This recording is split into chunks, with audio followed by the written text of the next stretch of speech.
लोग हैं जो हिंदू परिवार से आए हैं विश्वास में। मैं एक हिंदू परिवार से विश्वास में आई हूँ। मैं भारत में, इंडिया में जब रहती हूँ तो मेरे माँ बाप, मेरे जो क्या बोलते हैं, नाना नानी, सब लोग हिंदू परिवार में से थे। बचपन से लेकर मैं रामायण, महाभारत, ये तो सब आपने सुना होगा। हाँ, तो वो सब कुछ बचपन से लेकर उनसे सीखती हुई, पढ़ती हुई मैं आगे बढ़ती हुई आई।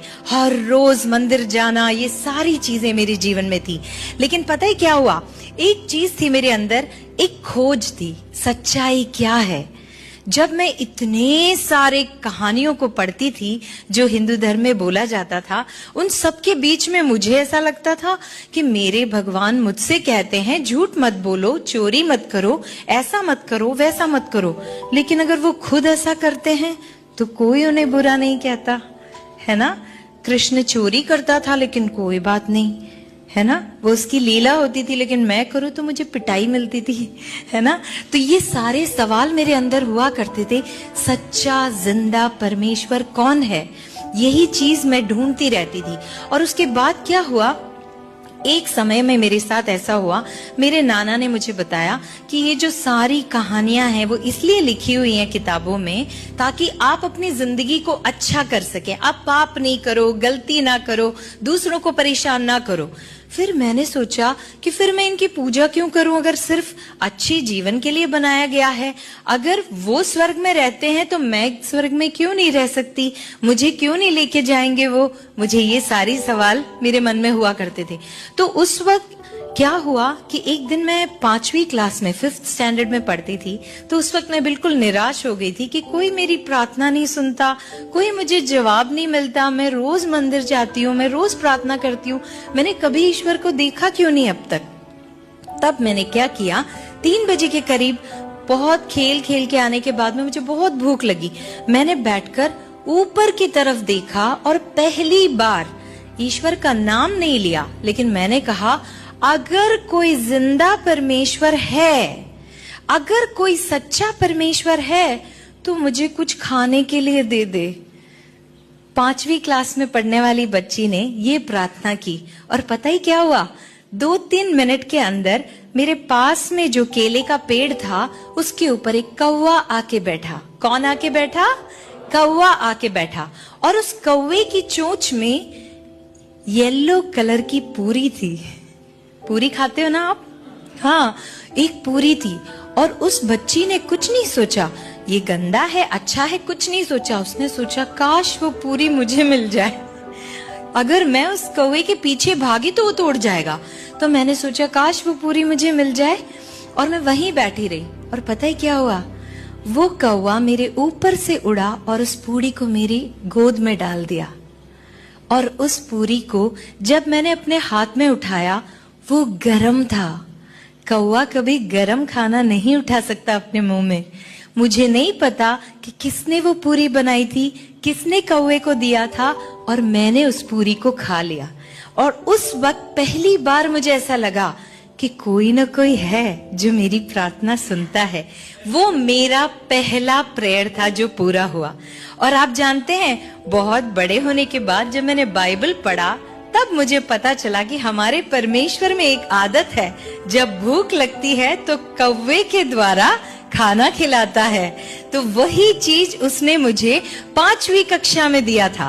आप सोचकर देखिए, उस वक्त मेरा विश्वास तो जरूर जागा, लेकिन मुझे पता नहीं था कि सच्चा ईश्वर कौन है। किसी ने मुझे यीशु मसीह के बारे में तब तक बताया नहीं था। फिर उसके बाद में मैं नर्सिंग पढ़ने के लिए राजस्थान में आई। जब मैं नर्सिंग पढ़ने गई तब तक मेरे अंदर भूख बढ़ चुकी थी कि मुझे जानना है कि वो सच्चा परमेश्वर कौन है। इस पूरे संसार को बनाने वाला कोई तो होगा। और उस वक्त क्या हुआ, मैं जब वहां गई, मैंने सोचा अब मुझे ईश्वर मिल नहीं रहा, तो मैं क्यों ना ईश्वर के पास चली जाऊं। अगर वो मेरे पास नहीं आता तो मैं उसके पास चली जाती हूँ। ये सोचकर मैंने ये सोचा, प्रभु आप तो मेरे पास आ नहीं रहे हो, मुझे दिख नहीं रहे हो, तो मैं आपके पास आना चाहती हूँ। और वो कैसे होगा? मर के, है ना। और मैंने ये तय किया कि जब मैं नर्सिंग की पढ़ाई करने के लिए अपने हॉस्टल में हूँ तो मैं जहर खाकर अपने आप को खत्म कर दूंगी। और मैंने ये सोचा मरने के बाद तो ऊपर वाले से मिलना ही पड़ेगा, तब मुझे पता चल जाएगा ये कौन है और उसने मुझे क्यों बनाया है, क्यों इस संसार में लाके रखा है, और रखा है तो बताता क्यों नहीं कि मेरा उद्देश्य क्या है, पर्पस क्या है लाइफ का। ये जानने के लिए मैं अपने हाथ में पॉइजन लेकर घूमने लगी। आपको पता है, जब मैं नर्सिंग कॉलेज में जब मेरा दाखला हुआ, 1 महीने के अंदर मैंने सोच लिया था कि मैं अपने आप को खत्म कर दूंगी। मेरे जो साथ में जितने भी बच्चे थे वो सारे अपने अपने घर चले गए ताकि वो अपना सामान लेकर आ सके, लेकिन मेरे मम्मी पापा तो सामान सारा लाके मुझे हॉस्टल में छोड़ दिया था। तो इसलिए मैं अकेली हो गई। तो मैंने सोचा कि 10 दिन की छुट्टी मिली है उन लोगों को, 90 दिन मैं अपना जहर खाऊंगी, 10वें दिन वो लोग आएंगे और मेरा बॉडी उनको मिलेगा। देखिए, मेरे अंदर ये प्यास थी उस सच्चाई को जानने की कि वो सच्चा परमेश्वर कौन है। मैंने अपना जहर लेकर संभाल कर रखा अपने रूम में।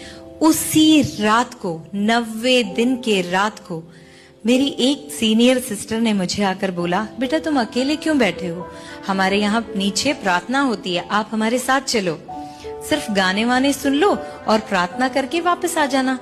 मैंने कहा ठीक है, मरने से पहले थोड़े गाने सुन लेते हैं।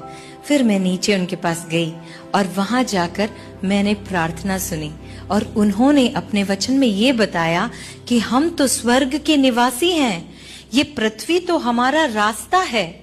और मैंने सोचा मेरी जैसी लड़की, इतनी गुनाह पाप गलती सब हुई होगी उसके जीवन में, कैसे इतनी कॉन्फिडेंट है कि वो स्वर्ग जाएगी। फिर मैंने वो दीदी से जाकर पूछा कि दीदी आपको इतना विश्वास क्यों है कि आप स्वर्ग जाओगी, मेरा प्रभु तो मुझे नहीं ले जा सकता स्वर्ग क्योंकि मैंने पाप किया है। तब वो दीदी ने मुझसे कहा कि मेरे यीशु मसीह ने, यानी कि आपके यीशु मसीह ने उनके लिए एक रास्ता तैयार किया है कि जहां पर वो रहे वहां पर आप भी रहो। और जब मैंने ये सुना, जो सपने में भी स्वर्ग के बारे में नहीं सोच सकती थी, मैंने सुना तो मुझे बड़ा गुस्सा आया। मैंने कहा यीशु मसीह, आपके जैसा गंदा खुदा मैंने कभी नहीं देखा। आपने क्रिश्चियंस के लिए रास्ता बनाया और मुझे भूल गए, सारे हिंदुओं को भूल गए, सारे मुस्लिमों को भूल गए, बाकी बुद्धों को भूल गए, सारे लोगों को आप भूल गए, सिर्फ क्रिश्चियंस के लिए बनाया। मुझे बड़ा गुस्सा आया। लेकिन वो दीदी ने मुझे कहा ऐसा नहीं है, उसने ये सारा रास्ता मनुष्य जाति के लिए बनाया, किसी और जाति के लिए नहीं, मनुष्य जाति के लिए बनाया। तो मैंने पूछा क्या मैं भी उस स्वर्ग में जा सकती हूँ? तो उन्होंने कहा अगर तुम आज विश्वास करोगी तो परमेश्वर तुम्हें स्वर्ग का अधिकारी बनाएगा। तो मैंने उनसे पूछा मैं इसके लिए क्या करूं? मैं पहाड़ चढ़ूं, मैं 1000 नारियल फोड़ूं, मैं लड्डू चढ़ाऊं मंदिर में, क्या करूं? क्योंकि मैंने आज तक यही सब किया हुआ था। तो दीदी ने बोला नहीं बेटा, अपना दिल प्रभु को दे दे और परमेश्वर तेरे सारे पापों को अपने ऊपर लेकर क्रूस पर ऑलरेडी चढ़ चुका। इसीलिए जब तू विश्वास करे तो तेरा घराना उद्धार पाएगा। मैं उस वक्त विश्वास नहीं कर सकी कि ऐसा भी कोई प्रेमी परमेश्वर है जो मेरे गुनाहों को अपने ऊपर लेने के लिए तैयार है। और जानते हैं उन्होंने मुझसे क्या कहा? अभी और इसी वक्त अगर तू अपने पापों का अंगीकार करे और यीशु मसीह को उद्धार करता जानकर स्वीकार करे तो आज से तू उसकी बेटी हुई, तेरा जीवन बदल जाएगा। और उसी वक्त आप सोचकर देखिए, मैंने प्रार्थना करी, घुटने टेके और उस यीशु मसीह को अपने हृदय में लिया और उसी वक्त परमेश्वर ने एक ऐसा आनंद मेरे अंदर भरा, एक ऐसी रोशनी मेरे अंदर दी जिसके बाद आज तक मैंने पीछे मुड़कर नहीं देखा। उसके बाद मैं उनसे कहने लगी कि वो परमेश्वर, मैंने प्रभु से कहा, प्रभु 19 साल की थी उस वक्त में, मैंने कहा प्रभु 19 साल से मैं आपका इंतजार कर रही हूँ, मैं आपको ढूंढ रही हूँ। और पता है मेरे प्रभु ने क्या कहा? मेरे प्रभु ने कहा 2000 साल पहले से मैं तेरा इंतजार कर रहा हूँ। आज मेरा परमेश्वर आपसे यही कहना चाहता है, आपके पैदा होने से पहले, आपके पाप करने से पहले, आपके इस मां के गर्भ में आने से पहले मेरा प्रभु आपके लिए मर चुका है, आपके गुनाहों के लिए मर चुका है, और वह स्वर्ग में जाकर आपके लिए रास्ता बनाता है, आपके लिए जगह बनाता है, आपके लिए घर बनाता है। यही परमेश्वर ने आपके लिए किया। आज मैं खुशनसीब मानती हूं अपने आप को कि अंधकार से प्रभु मुझे ज्योति में लेकर आया और आप सबके बीच में खड़े होने का सौभाग्य दिया।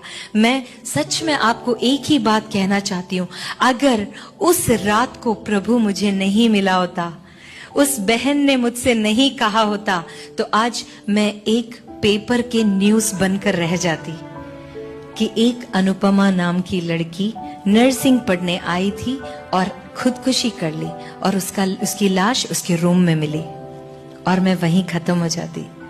लेकिन एक लड़की ने अपना मुंह खोला, उस धन को जो उसके अंदर छुपा हुआ था उसने मेरे साथ बांटा।